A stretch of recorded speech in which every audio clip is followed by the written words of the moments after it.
Hola, ¿qué tal? ¿Cómo están todos ustedes? Estamos en un nuevo encuentro de Podcast de la Libertad desde la Fundación Atlas para compartir y charlar con expertos, analistas sobre distintas temáticas que tienen que ver con la sociedad abierta.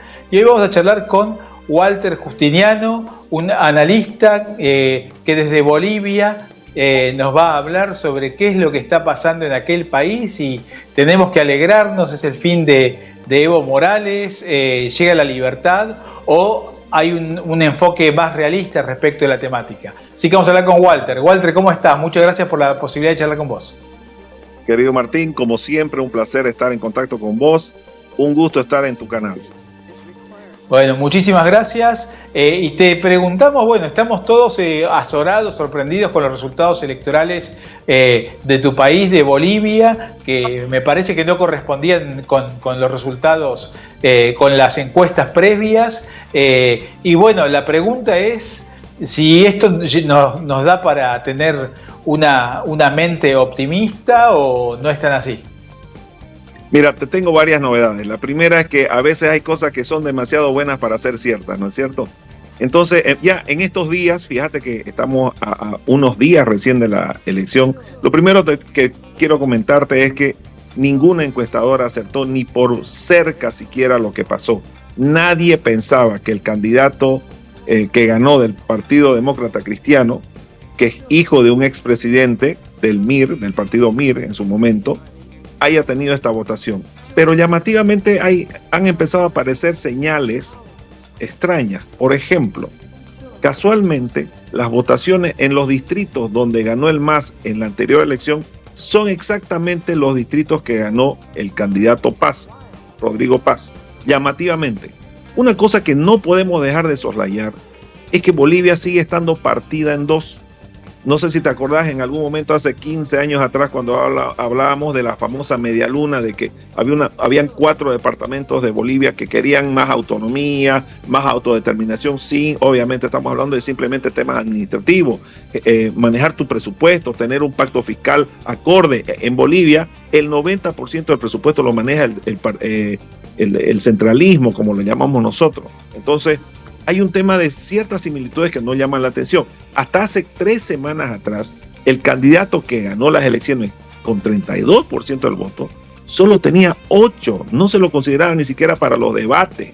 En los debates siempre estaban los 3 primeros, que tuvieron esa tendencia todo el proceso preelectoral. Llamativamente ganó. Otra cosa que fue muy llamativa, Evo Morales, como está separado y no tuvo la oportunidad de presentarse como candidato porque su partido madre, que es el MAS, lo excluyó como de las filas políticas en contra del oficialismo actual que está en base al presidente Arce. Presentaron un candidato que fue el ministro de gobierno. Es como que no se puede. El ministro de gobierno obviamente no tenía un buen perfil, el actual ministro de gobierno, para ser candidato, y sacó una votación que apenas le da para conservar la sigla política. Aquí en Bolivia, si no sacas más de un 3%, perdés la sigla política de tu partido o de tu asociación para elecciones. Entonces, ese crecimiento de 8% a 32% en los últimos 20 días, nadie lo explica, nadie lo vio venir, no hubo ningún tipo de señal. El candidato que más gastó dinero y el candidato que más posicionado estaba cometió errores infantiles. Tenía una muy buena elección en Santa Cruz, tenía una buena perspectiva, pero una semana antes de la elección, le dio su voto de apoyo a una persona que en Santa Cruz propuso y promovió, siendo funcionario de Evo Morales en la primera parte de su partido de 2005 a 2010, promovió la toma de propiedades privadas agrícolas en Santa Cruz y la distribuyó a campesinos del occidente. Eso aquí en Santa Cruz es imperdonable. Entonces hizo que su votación haya bajado por lo menos 20% de lo que iba a sacar aquí en Santa Cruz, que es, como vos sabés, el departamento con mayor cantidad de población en este momento en Bolivia. No sé si querés alguna consulta más, así para ir cruzando. Sí. Y te pregunto por la inflación en Bolivia, ¿no? O sea que hace años en mis clases yo daba como ejemplo de inflación a Bolivia con un 2% anual, etcétera, he tenido que cambiar el ejemplo, ¿no? Porque ahora, si no tengo mal la información, está cercana al 25% anual la inflación. Está rondando el 25%, y lo más triste de todo, que para hacértelo muy fácil, recordarás que cuando nos vimos el año pasado, cuando fui a dejar a mi hija a estudiar a Buenos Aires, yo llegué cuando recién había asumido el presidente Milei. Yo fui el 8 o 9 de enero del año pasado y me encontré con un dólar oficial a 380, si no me equivoco. Yo llegué con dólares y hacía estrago, porque el blue estaba en 1300, 1400, recuerdo perfectamente. Y nosotros habíamos tenido el dólar a 6.97 durante 11 años. Imagínate, al mismo tipo de cambio continuo, fijo. Ahora el dólar está fluctuando entre 13, 13.50 al día de hoy, 14, llegó al 18, llegó a 20 algún día, y el oficial sigue a 6.97. Estamos en un escenario similar a la Argentina, con un blue que está a más del 100% del oficial. Eso obviamente causa perjuicios inconmensurables en el tema de la inflación, que se está recién desbocando, recién se está desbocando. O sea que en Bolivia tienen tipos de cambio diferenciados hoy, un oficial, un mercado negro, así la gran Argentina. Correcto, señor. Ustedes nos podrían venir a explicar cómo hacemos, porque hasta ahorita no estamos entendiendo cómo puede ser que un café Nescafé que costaba 35 pesos, ahora cuesta 130 pesos, un tacho de café de Nescafé. Sí, encima de eso, hemos perdido la mitad del poder adquisitivo. Yo ganaba antes en dólares un monto X, y ahora gano la mitad. Si estamos a 14 y está el otro a 7, a 6.97, perdí el 50% de poder adquisitivo en dólares, y encima la inflación se ha ido en algunos productos a más de 3 veces. O sea que vos estimás que ha sido determinante en los resultados electorales y en el fracaso del MAS la economía. Desde luego, y no solamente eso, estamos hace meses, Martín, haciendo cola por diésel y gasolina. Meses haciendo cola de 2, 3, 5, 10 cuadras. No hay una solución para el diésel y la gasolina porque es subvencionada por el Estado. Y obviamente mucha de la base del partido oficialista eran transportistas, comerciantes. No te olvides que aquí en Bolivia la informalidad es el 90%. Es un país extrañísimo. O sea, ¿cómo puede ser que un 10% formal mantenga un Estado, que son los que pagan los impuestos gigantescos, como todos los gobiernos populistas de izquierda que hacen estados gigantescos, y encima pretenden que con solamente un 10% de gente que pague impuestos se mantenga? Por ejemplo, los informales acá no pagan impuestos. 90% de las personas no pagan impuestos. Qué bárbaro. Y te pregunto, respecto ahora de las elecciones, ¿hay una expectativa clara sobre quién podría ganar en la segunda vuelta? Y después la otra pregunta es, si gane quien gane, ¿habría un corrimiento hacia ideas más cercanas al sentido común? Mirá, me estás diciendo algo raro. Política y sentido común generalmente no se hablan bien, es como inteligencia militar o algo por el estilo. De todas maneras, lo que te quiero comentar es lo siguiente. Como ha sido una sorpresa mayúscula lo que ha pasado el día domingo, todavía la gente no está entendiendo por qué fue eso. Por lo tanto, ya hay varias conclusiones. Sin embargo, algunas de las cosas que están pasando te las voy a decir. El candidato que ganó en algunas listas de candidatos a diputados y demás cuestiones, no llegó a poner gente, no llegó a poner candidatos, y posiblemente pierda diputados porque no llegó a ponerlos y no presentaron su documentación en orden, porque no tenían la suficiente gente para llenar, porque nunca pensaron que lleguen a tener la cantidad de votos que tuvieron. No sé si me explico. Punto 1. Segundo, hace 3 meses el candidato que ganó, que es Rodrigo Paz, había nombrado a otro vicepresidente que era un empresario minero muy rico. Aquí todos sabemos que las elecciones, como estamos en crisis y más cuestiones, se manejan con plata. Y hace 3 meses, para ser exacto, el 18 de mayo, ese candidato a vicepresidente renunció y fue a apoyar al que creía que iba a ganar, que era el señor Doria Medina. Entonces, en una movida muy rápida, el candidato a presidente, Rodrigo Paz, llamó a un policía que fue retirado de las fuerzas policiales, por indisciplinado y por muchas razones, y lo han puesto de vicepresidente o de candidato a vicepresidente. Y él tiene un discurso, ha trabajado en redes, el señor, el vicepresidente, y este señor, al día siguiente de la victoria, hablando como vicepresidente, él dice que va a limpiar la corrupción. Tiene mucho arrastre desde las redes sociales, atacando a la corrupción, y lo primero que dijo, que tras que sea vicepresidente va a meter preso a toda la cúpula y el Estado Mayor de la policía por corrupta. Por lo que no saben, la policía boliviana, desde el punto de vista de percepción, es la institución con mayor rechazo y criterio de corrupción de todas las instituciones que hay en Bolivia, y no es desde ahora, desde siempre. Que diga eso para un público que es la periferia urbana, gente de clase media baja, ha calado muy bien. Mucha gente estima que ese es uno de los puntos que ha traccionado votos a este candidato. Pero sin embargo, esta persona está haciendo unas declaraciones en estos días. Acuérdate que las elecciones fueron el domingo, hace unos días, que van más allá de lo normal de un candidato a vicepresidente. Ha dicho que si su candidato a presidente no hace lo que se tiene que hacer, él mismo lo va a poner en su lugar a su presidente. ¿No? Ha empezado a atacar a la prensa, ha empezado a atacar a instituciones de una manera irracional. ¿Quién tiene un perfil de ataque? ¿Quién entró al gobierno atacando instituciones ya establecidas? Evo Morales en 2005.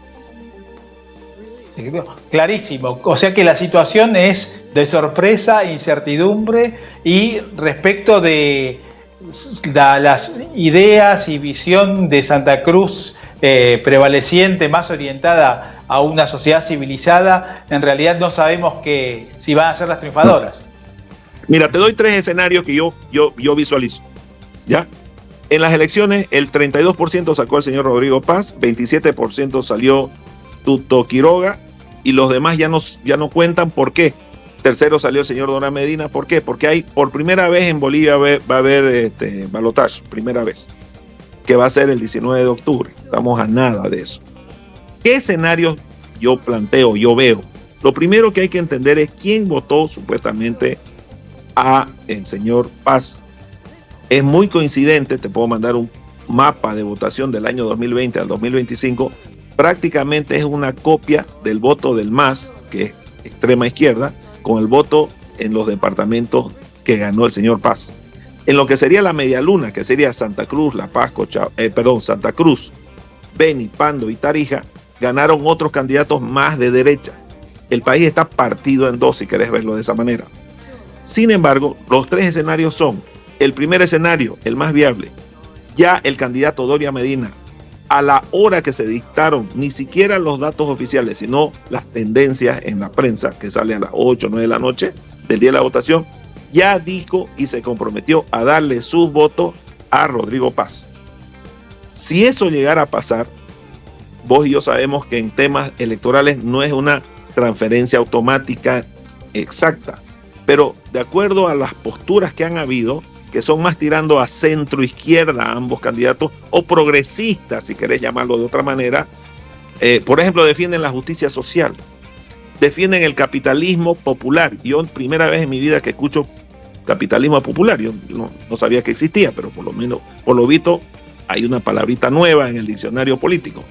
Defienden la equidad y defienden ciertas cosas que no tienen un sustento 100% ideológico. En algunos casos es contraproducente. Pero ¿qué sucede si pasara eso?